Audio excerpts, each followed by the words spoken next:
this spiritual identity is really held in all of the people and all of the creation in a place, not just in the things that have happened, but in who the people are and what they carry. Welcome to the Midweek Motivation Podcast, where we bring practical help for your faith and life. Here's today's episode. My name is Pete Armstrong, and I'm here with Gabe Kolstad from Multiply PDX. And we are so excited to have Renee Boucher with us this morning. Renee is from Prayer PDX and works with 24/7 prayer all over the Western United States. And we are so thrilled to have this conversation with you this morning, Renee. Yeah, thanks for having me here today. Great to be with you. Yeah, so this series is on the context. Context is so important wherever we're doing ministry or serving. And so we are looking forward to this conversation with Renee, and I just want to jump right in. Yeah. So I would love for you to tell us a little bit about your journey learning the spiritual history of Portland. And what does it mean that a city has a spiritual history? Yeah, that's a great question. I'm going to start with that second part first, if that's okay. Just talk a little bit about what is a spiritual history of a city, because that sounds a little kind of out there, right?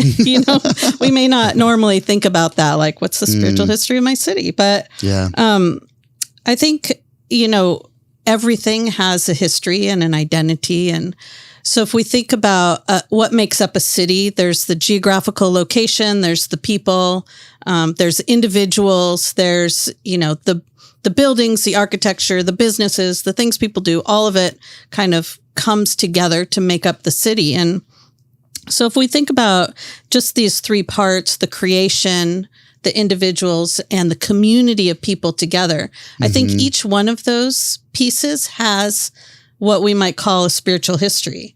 I mean, creation itself, right? It was spoken into being by God, and it reflects who he is and his nature and character. And the same with individuals and with people.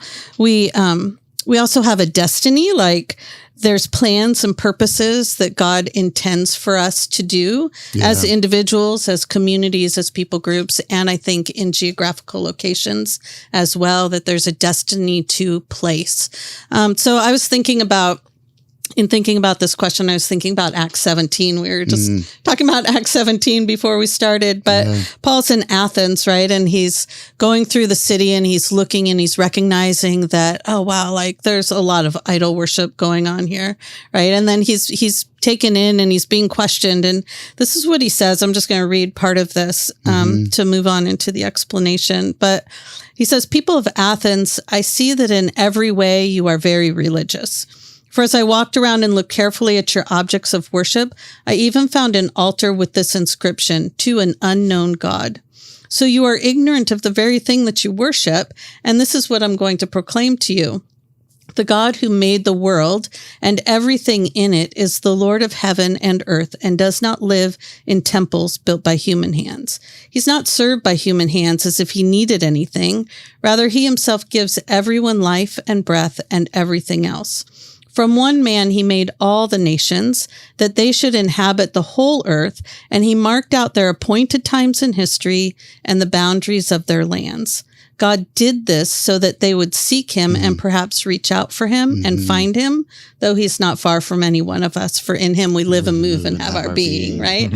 So I just love that Paul used the spiritual history of the people in Athens to preach the cry of what was in their heart, that they would be able to, he was able to point to the creator, to this unknown God, so that they would find God. And so I think oftentimes we see the destiny of a place trying to be worked out, kind of in some way, even if the people don't know God, because he's put eternity in our hearts. And there's that, there's that desire and that longing, for people to find him. And so I just think, again, just thinking back to like creation itself, like there's these beautiful intricacies that the way that God has designed even like a small snowflake, like no two snowflakes are the same. You look at them under a microscope and you see just the beauty of that. And in the same way, he's like woven each of our individual identities together into a certain place at a certain time, so that in that place and time we would seek after him and find him. And so that community holds a spiritual history of what are we seeking after? How are we searching for that? How are we looking for the questions of meaning and of life and of creation itself? And all of that begins to make up the spiritual history. Does that make sense? It really does. And it's so fascinating to think of the way our area is through that lens, because I think it's easy to get critical sometimes about the way things are or even negative about it. But if you think of it through that lens, it changes the whole perspective. I think that's a beautiful way to think about it. Yeah. Yeah. And I think it allows us to see even like why people are acting in certain ways or behaving in certain ways. If we begin to understand, like, what is the identity and the purpose of this land, really? Like, we don't often think about, like, who are we together as a city and how can we live that out? But we do it without thinking. Like, so for example, if I said, what city is known for making movies? What's the answer? Hollywood, LA, right? What city is known for finance? New York City. New York. Yeah. What's the home of rock and roll? Cleveland. I don't know. I don't know. Would That's we say Nashville? Hall of Fame. Nashville, country music. Seattle, grunge culture. You can think of different cities and they've got identities to them, right? But there's something behind that. There's something deeper to that. I think that even a geographical place or region has a primary purpose and plan and designed by God that is going to bring people to himself. So like here in the Pacific Northwest, there's so much beauty in creation, and it speaks of who God is. It draws us to the one who is the creator. We find peace and solace and, so much life in creation.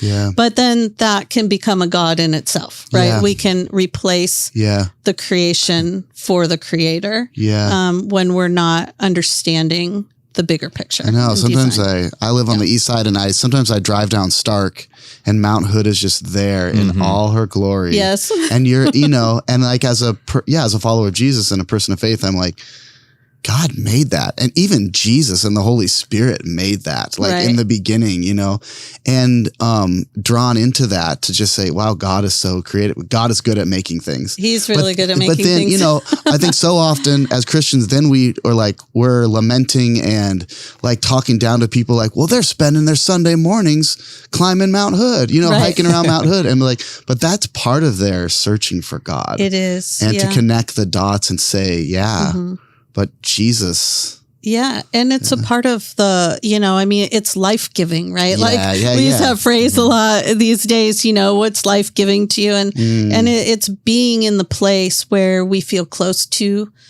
the creation. It's really the longing in our heart for the creator, and that's life-giving. It's bringing something that is causing people to, I think, come closer to finding God. Yeah. I love, Mother Teresa always said when she looked into the face of the poor or into the eyes of someone who was dying, she always said, I see the face of God. Yeah. And I just think about that too, like just how every person in a city is an image bearer. And that, a lot of times as believers, we may,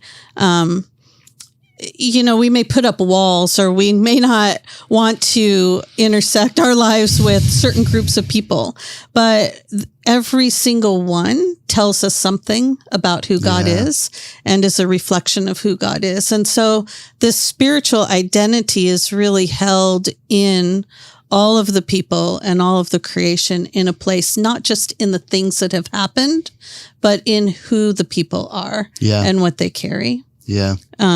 So my journey, you asked about my journey. My journey was really quite by accident in looking into the spiritual history of Portland. I came here in 1988 and I was working with, Youth for Christ, if you're familiar with that organization. I was working in group homes and jails and with kids at risk. And one of the things when I moved here that I found really sort of surprising was how many kids under 21 were living on the streets of Portland at the time. And back then, Portland was not what it is now. For people listening who were around back then, you'll remember it was, a darker place. And it wasn't the tourist attraction that it is now. It wasn't the foodie town.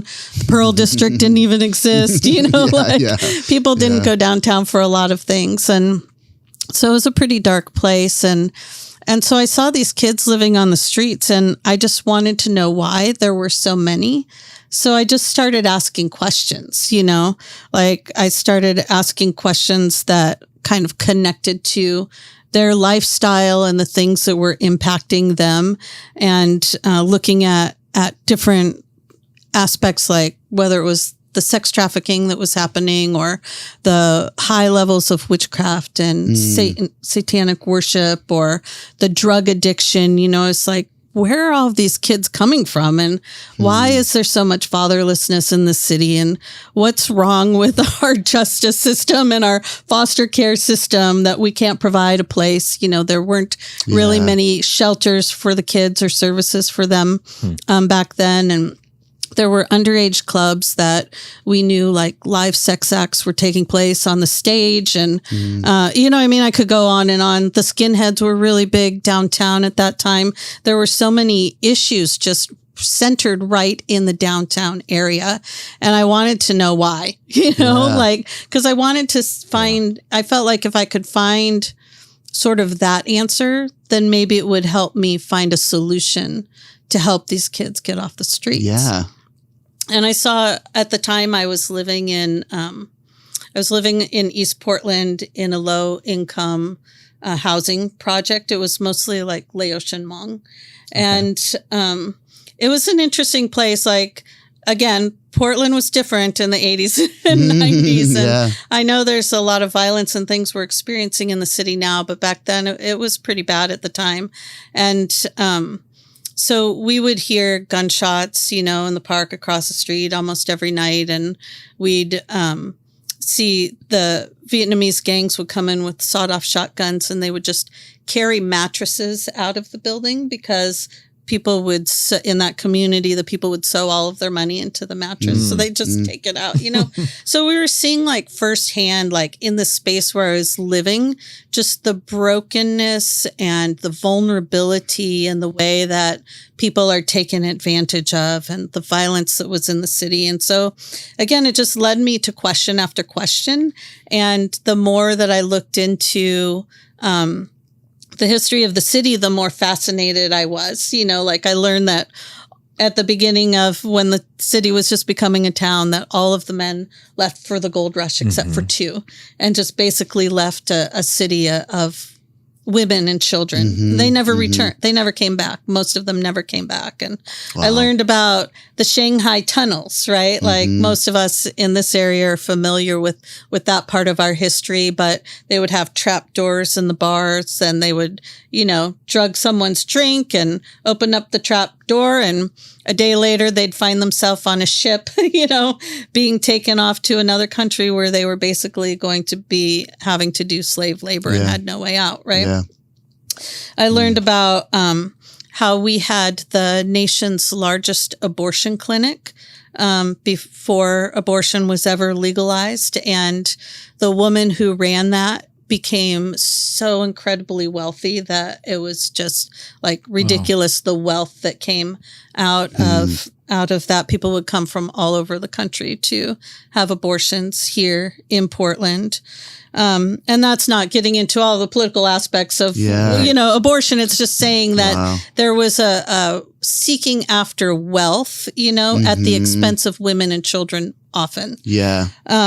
we have more, at least at the time that we were doing these studies, we had more strip clubs per capita than any other place in the nation. Yeah, you always hear that. I think that's still around. true. Yeah. And so, it's like, well, why? Why is that? And it's just the threads that went through history were just really fascinating, and just saw a lot of it was tied into seeking after wealth and prosperity at the expense of others, taking advantage of people who were vulnerable, whether it's women and children or people, of other nationalities. And so that just all kind of gave me some insight into, what I was seeing on the streets downtown. Yeah. Can I ask you one other question? Because we've talked before a little bit about this subject. And one of the things that I remember, and if it's coming too early, that's okay. You can share it later. But about sort of the tribal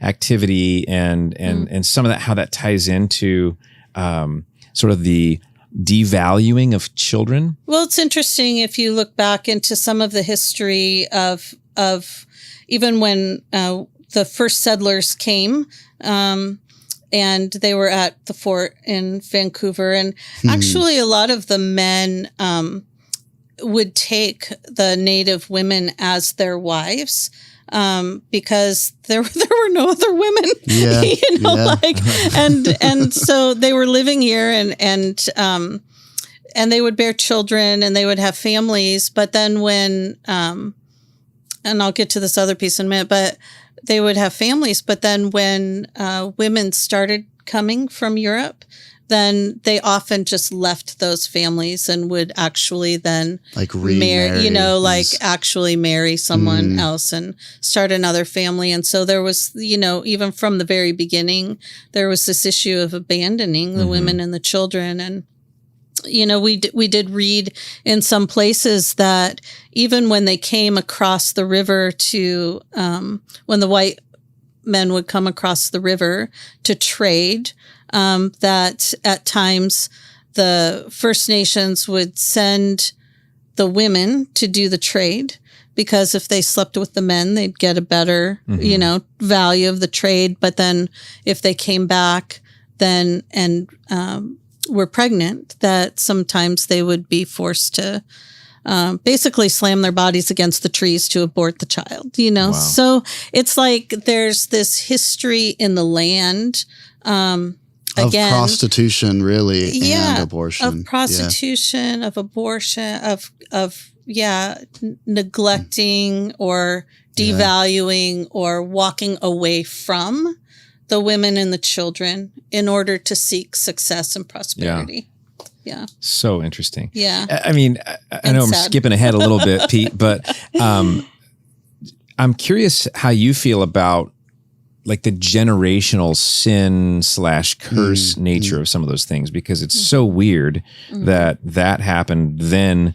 You're talking about the largest abortion clinic in the country, right. And like what do you think the connection is between those things? Well, John 10:10, right? Like, he comes he came to give us life and give it to the full, right? But the enemy comes to kill, steal, and destroy. And so whether that's through sin, through generational sin, iniquity, through curses, through broken covenants, like there are a lot of different things that open up the wounding and the brokenness in a city and a geographical location. And I think it just gives access for certain things to continue. It's, I love John Dawson. It's kind of an older, book, but he wrote a book called Taking Our Cities for God. And in that book, he talks about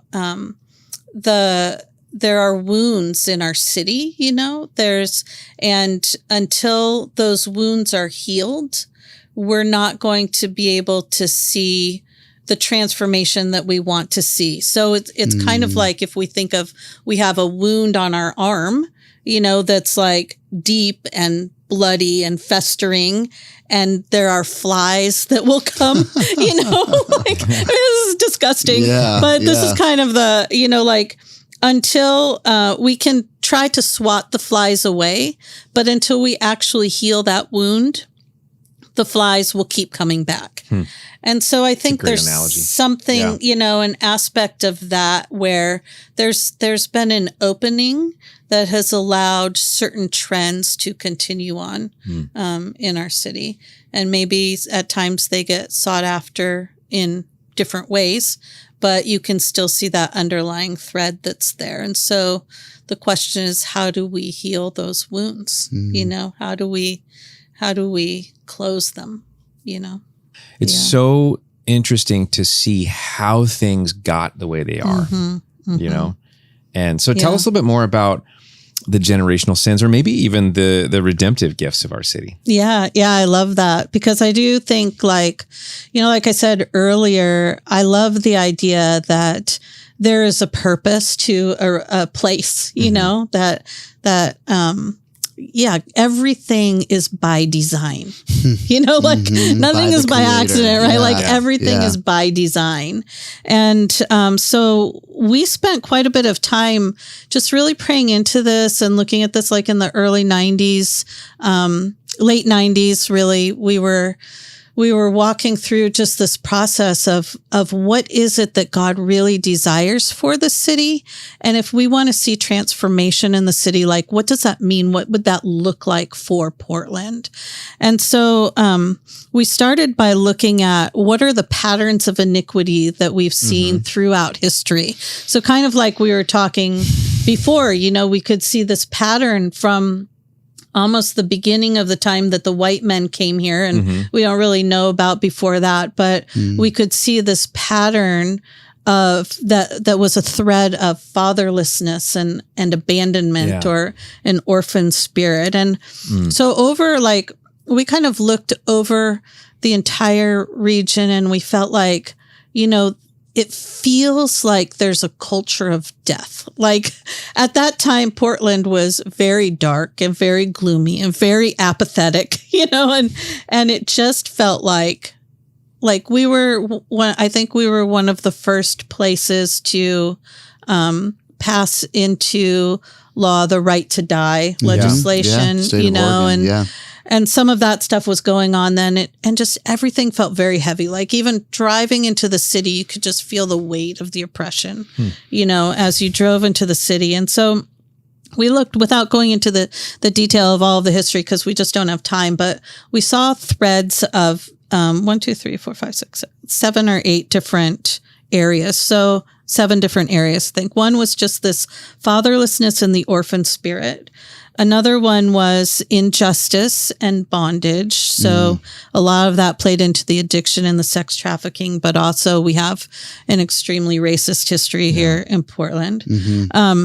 That we saw a city of outcasts, like, keep Portland weird, right? Like everyone can feel comfortable here. You're cast out somewhere else. Come on in. There was, we saw quite a bit of perversion in creativity. Poverty versus an elusive wealth and a lack of generosity, brokenness, division, and independent spirit. Like that's a big one because we're pioneers, right? And then just their occultic stronghold. And we saw those patterns of iniquity, and then we said, like, what is the opposite spirit of those things?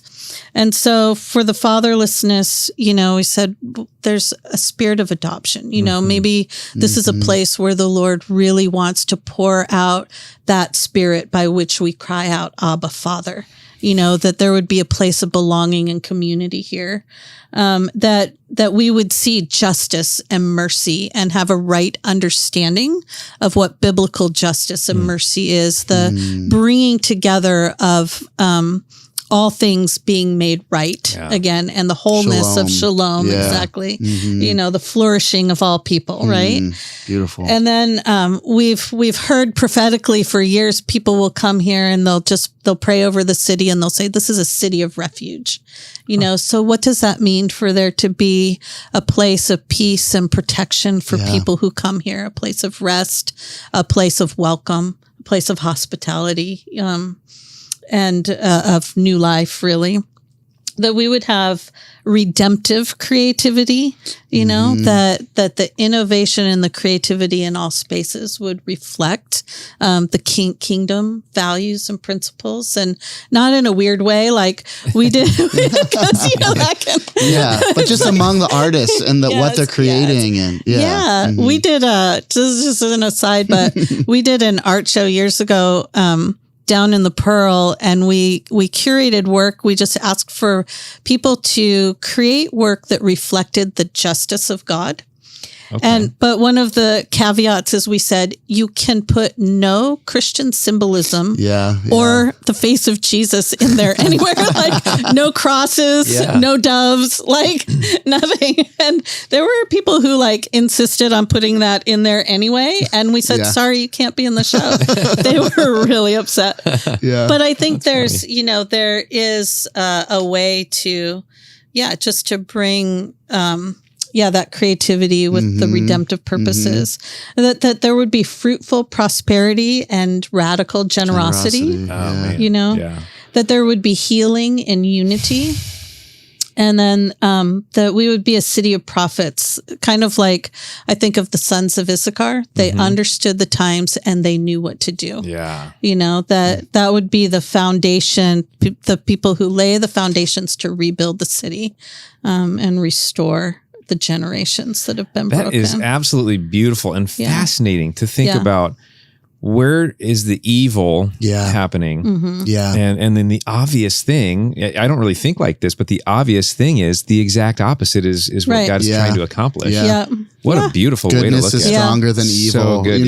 That's right. There's a little Desmond Tutu song in my hymnal. Goodness is stronger than evil. Can you sing it for us? Later, after we're done.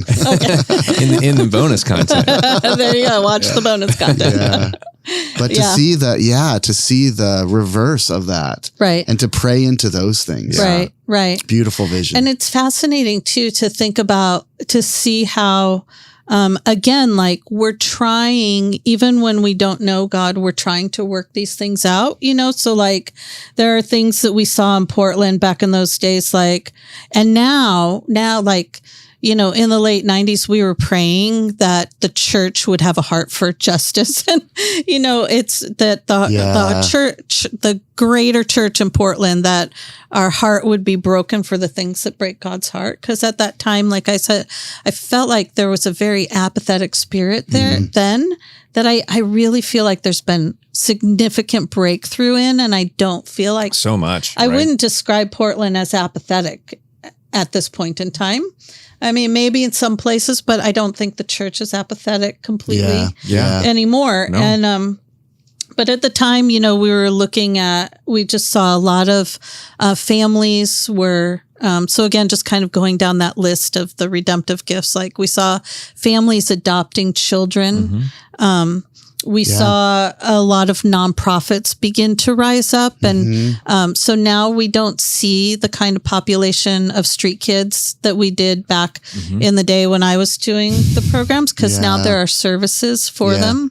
And in the church, we have become really leaders out of Portland, like every child, I was going to say the work that's done there with Ben and his team and just, every child organ. And now it's expanding. Yes. And Renee, that's such an interesting thing, because that's come up several times already in just the few episodes that we've done in this podcast, is that we're recognizing something, and maybe it's this creativity plus the justice, but something is bubbling up from here that the Lord is using, not just here. And it's pretty fantastic. Yeah. And in each of these areas, like if we had time, I could go through and tell you, even like the Justice and Mercy area, we're known as a protest city. Like, we're known for activism. Like anything that happens, there's going to be a protest in Portland. Like, it's just not a big deal. Like it's just going to be what it is. But then we're having, even like I think of what Eric Knox is doing with Hollis School, and again, the contingent has so many things happening, but I feel like and Leroy Barber has done some great work. Like we have really, a lot of things in each of these 7 areas that the church has taken a hold of and has become a leader in, not just in Portland, but really is spreading out to the nation. Yeah. So it's kind of fascinating to see as through the years we've been praying for these specific things. Yeah. That the fruit is starting to be born. Yeah. And that's, I thank you for naming all those things, because I think it's important to say these are how God has answered our prayers over the past 25 years. Yeah. And this is what the Holy Spirit's up to today. Right. It just gives us so much hope that we're in the middle of something, you know? It's really true. Yeah. Yeah. It's exciting. Man, that's great. Yeah, so it is. I mean, we've seen that on the podcast. We see that in conversation. Like when I talk to other Christian leaders across the country, like Portland is really different. The Pacific Northwest is really different. And it seems like the ground is hard, you know? So, what attitudes do you think define our metro area's response to faith and to the gospel, and how can we rightly respond? Especially, you know, it all begins and ends with prayer, you know, and that's obviously your heart. How do we lean into that? It's interesting to think about just the attitudes, because again, like I've been here for over 30 years and I've seen such a shift, right?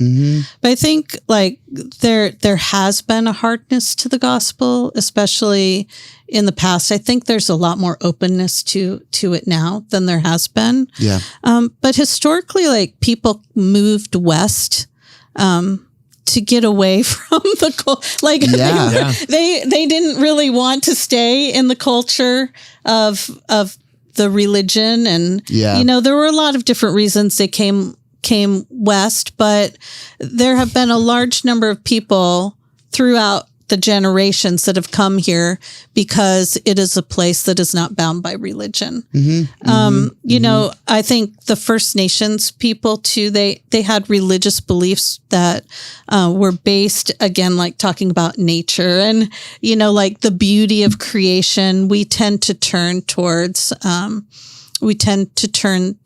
creation rather than to the creator. And look for answers there rather than thinking about, you know, what's kind of beyond the creation, like how did it get here?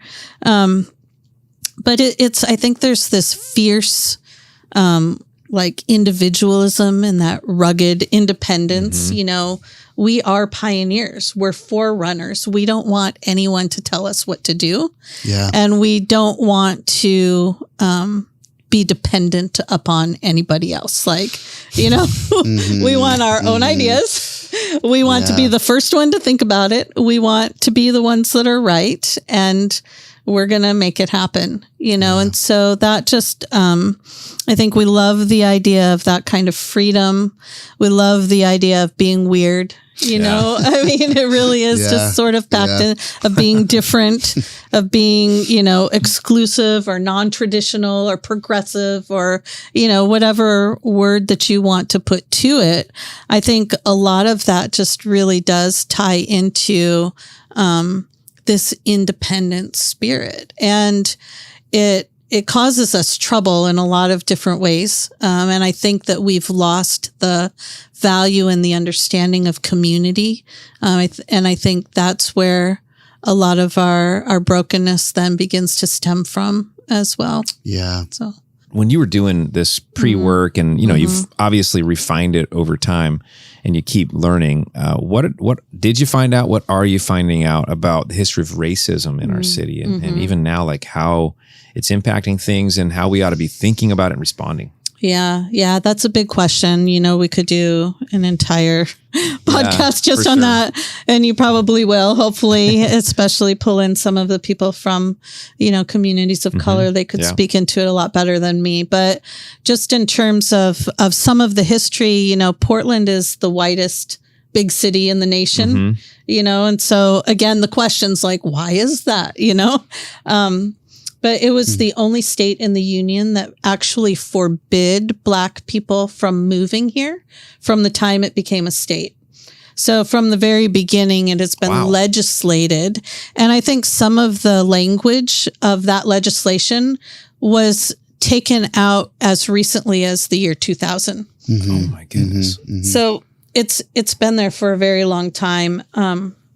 When Black folks came to Portland in numbers. It was during the time of war, and ships needed to be built. And so a whole community was created over in North Portland in an area that was called Vanport.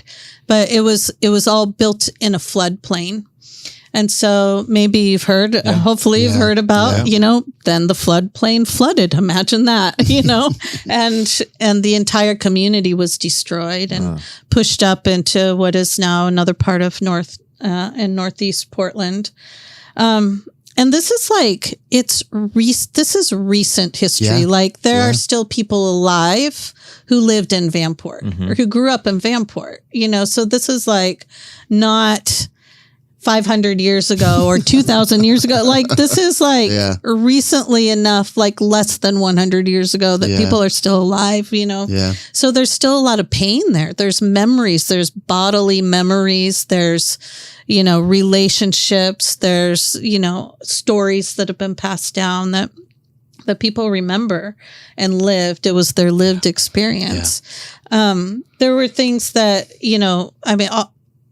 in Northeast and Southeast Portland, there were neighborhoods where there were actually gates built on the roads to enter that neighborhood to keep Black people out. Wow. You can still see like over by Laurelhurst, there's gates on one of the roads up there. You can, and that's why. That was the purpose of them, to keep the Black people out.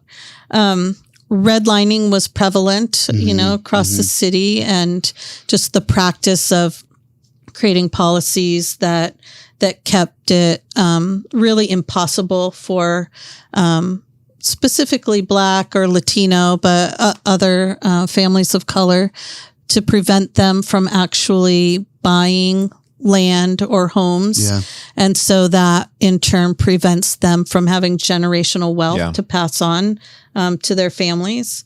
When we built, when the freeway was built and when the convention center was built and the Coliseum and Legacy Emmanuel Hospital over there were entire neighborhoods that were part of the Black community that were just, taken away. I have a good friend, a pastor in town, who her grandmother owned a home in that neighborhood. And she said, they just gave them really pennies on the dollar for the home. And it wasn't until the last few years that anyone in her family was able to own a home. Generationally, that, again, just that wealth was taken away, because we know the value of actually owning our home versus renting, year after year. I'm just thinking through some of the other, in Portland, Blacks and Latinos are discriminated against when renting probably 64% of the time, according to an audit in 2011. We know that kids of color are suspended 4 times more than their peers for the same actions. It continues on today. And we could talk, that's just like a very small, part of what the Black community has experienced here in Portland. We could talk about how the Japanese families were sent to internment camps, during the war. They lost all their possessions, their businesses, everything, and it was never returned to them.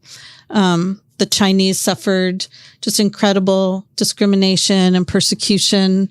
There were laws that were written just in terms of who could actually immigrate to the country, and they would allow the Chinese men to come, but they would not allow the women to come, so that the lineage would stop, and no more families would, be brought up here. So we could talk about the First Nations, which we know just the land that was stolen, and how children were forced to go to the residential schools, and some of the atrocities that happened there. That's, we've heard quite a bit in the news about what happened in Canada. But that's all the Pacific Northwest. It happened here too. So there's just a great amount of pain that exists here in the land that we can't ignore. And it's carried through the generations, and the policies and the practices continue today. And so I think until we really learn how to listen and to hear the stories, and we begin to practice lament and really enter into that space of like recognizing that there are things that are built into our systems that don't allow for healing and for change, then, we're not going to be able to get where we want to go. And we have to learn to walk alongside of people. Like, we have to learn how to journey together with people. Because I think we have this tendency as believers to want to save everybody, but Jesus already saved everybody. Like, we don't have to try to do that again. Like how about we just embody his presence and the love and the grace and the mercy, and learn how to just walk beside people and receive from them as much as we try to give. Like, there's so much beauty and wealth and expression and wisdom in these communities of color that I've just been trying to learn as much as I can over the last 10 years and just walk in friendship, that like I don't have anything to give. I just need to listen and to learn and to walk in that place of lament and understand the pain that has been there. Yeah. Even as you think about like a church of suffering and like participating in the sufferings of Christ. And like, as we think about that in Lent, or even like, Holy Week and Good Friday, and looking at, what it means to journey and learn from that, instead of coming from a place of triumphalism and, kind of skipping over, I feel like so much of the white evangelical church, it's like, Palm Sunday and whatever understanding of that is. And then we jump right to Easter and resurrection. And, it's hard to hear all of that, honestly, because, I think maybe my own perspective is a lot of times idealism and optimism, and just to just wrestle with the reality of how deep all that is, and how difficult it will be to repent from all of that. I can see that's quite a journey for all of us. Yeah. It requires a lot of humility, right? Like authentic. And I think this really ties, like, beyond racism. This is really the essence of, like, if we're really going to be able to bring the gospel, like the good news, to Portland, to this region, the Pacific Northwest, like, we have to master humility. We have to be able to like go really low, because everything that is built into, like we talk about all those iniquities and everything that's sort of like laid out in the land, all of it speaks to lifting ourselves up. It all, lends itself to trying to create a platform, trying to create a reputation, trying to do it ourselves. It's works righteousness. And the answer, like, again, the opposite of that. What's the opposite of that? Like, I'm going to lay myself flat on the ground. I'm going to consider myself nothing. Like, I'm going to put other people's interests higher than my own. I'm going to take on the very nature of Christ, who did not consider equality with God something to be grasped, but he made himself, a servant to all, so like how do we actually live out the cross in that way, that we would lay down our lives for another. Like, this is what love is, that we would lay down our lives. And how do we practice radical hospitality, that we would love the stranger, those who are unfamiliar and not like us? Like, how would we really begin to practice that, and what could happen if we did? I think, it would be amazing. I still feel like there needs to be a book written about all of this stuff, because I think it could be so helpful for our city to just have more in front of us about how things are, how things got the way they are, and maybe what the way forward is. Yeah. Based on your 30 years of praying about these things, researching, talking with people, journeying with people, what do you think that our city and our region really need the most? I think we've lost this understanding of community and interdependence. Yeah. You know, that like even today, I think cities all over are being built up in ways that isolate and separate people rather than bringing people together. Yeah, and it leads to loneliness instead of like community and connection. And so I think we really need to reevaluate like even the communal aspects of what's written in scripture and how do we bring that understanding of like my life impacts yours, you know, and your life impacts mine. Like your joys are mine and your sorrows are mine, and your success allows me to actually be more successful. And how do we begin to really care about the flourishing of all people? Like this is when we pray like your kingdom come on earth as it is in heaven, right? Like this is the picture of shalom to me. Like this is what I'm asking is bring your wholeness, God, bring your flourishing, make all of the wrong things right, bring your restoration, rebuild, you know, in a way that reflects your original intention and desire. And, but a lot of times we take that and we think like, yeah, let's do that for the church. Let's do that for the people that believe already, you know? But what does it mean for all people to flourish? You know, and am I concerned about that? And am I trying to create spaces that allow for community for all people, regardless of their faith?